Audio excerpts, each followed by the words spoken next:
Hi everyone, today let's talk about Google, then we'll look at the calendars, then we'll look at the charts, as well as my results for the day and my thoughts going into tomorrow's session. If you like trading stocks and options and making money, definitely like and subscribe. I make videos like this every single day that the markets are open as well as Sundays, so make sure you hit the bell so you don't miss out on any future episodes. Welcome to the Portfolio Bulletin. Let's get started.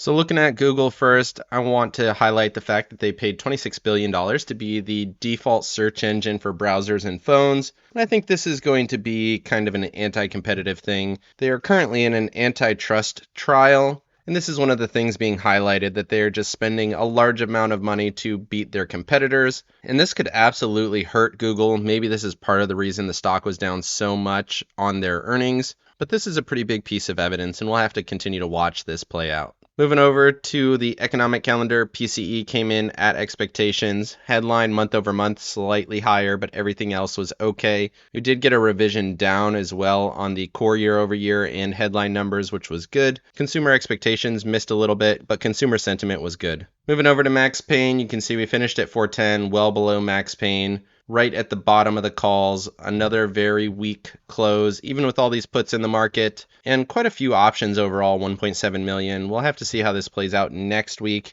see if there's as many options to hold up markets, but a very weak close here on Max Payne. Moving over to the charts, looking at the S&Ps just quickly here, another bearish day, down about 0.5%. But we did see a little bit of support come in at that 410.54 level. We ended up closing just barely above it. The nice little spike of volume on that last candle of the day. Daily chart still very weak. Took out that trend line yesterday. We closed below it again here today. Still looks very weak. Bottom of this consolidation going back to April and May of 23 is down around 405.29. And this still looks like we're going much lower. No real change to the thesis. Moving over to the NASDAQ. Very different thesis. We actually got a slightly higher low from yesterday's low. Not above the trend line, but you can see a highly traded zone here on the hourly chart. Looks okay. Slightly positive, 0.48 to the upside. Not super positive. We did get a pretty big down move in the midday, but not terrible. Kind of a retest of that trend line. Again, you want to see it get above 346.87, hold that level, and then potentially rally. Obviously, the structure is still very weak, just like the SPY. Moving over to the Russell and the Dow. On the daily charts, everything is very weak. Another bearish day.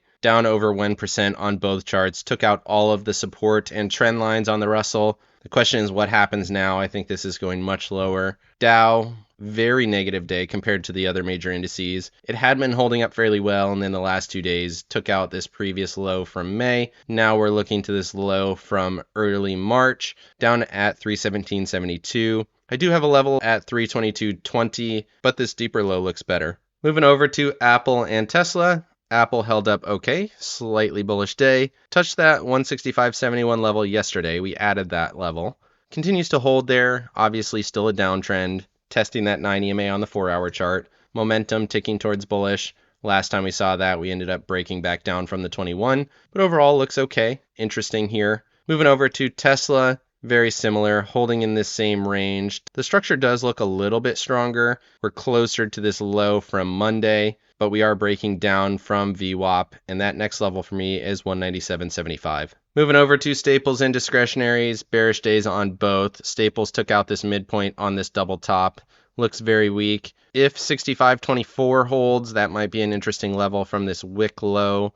On 6 October, I would expect 66.27 to break, retest that lower level, and then we'll see what happens. Overall bearish thesis. Discretionaries, on the other hand, gapped up, hit that 21 EMA, held the 148.89 level. Interesting level to trade off of. Obviously, structure is still very bearish, but interesting to see. Moving over to breadth. Big bearish day on both charts. 50-day average broke down. It had been holding up fairly decently, back down to that 1050 level. Might end up cutting down to that 2.75 area or this previous low around 7. That could be interesting. But the 200-day average went right to where we thought that it might.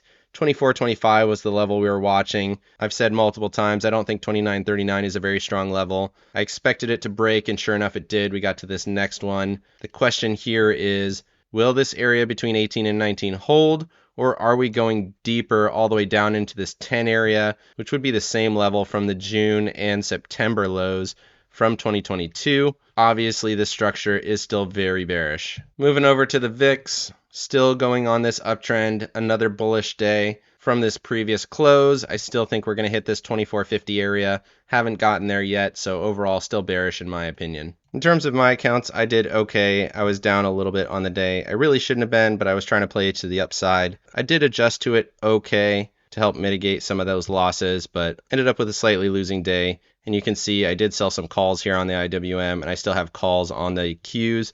Overall, slightly bearish thesis going into the Monday session. Let me know down in the comment section what you thought of the markets today, or how that Google lawsuit is going. Will Google continue to sell off, or will they find a base? Definitely like and subscribe if you got any value out of this video, and make sure you hit the bell so you don't miss out on any future episodes. Of course, none of this is financial advice. This is all for entertainment purposes. Good luck in your trading and have a great day.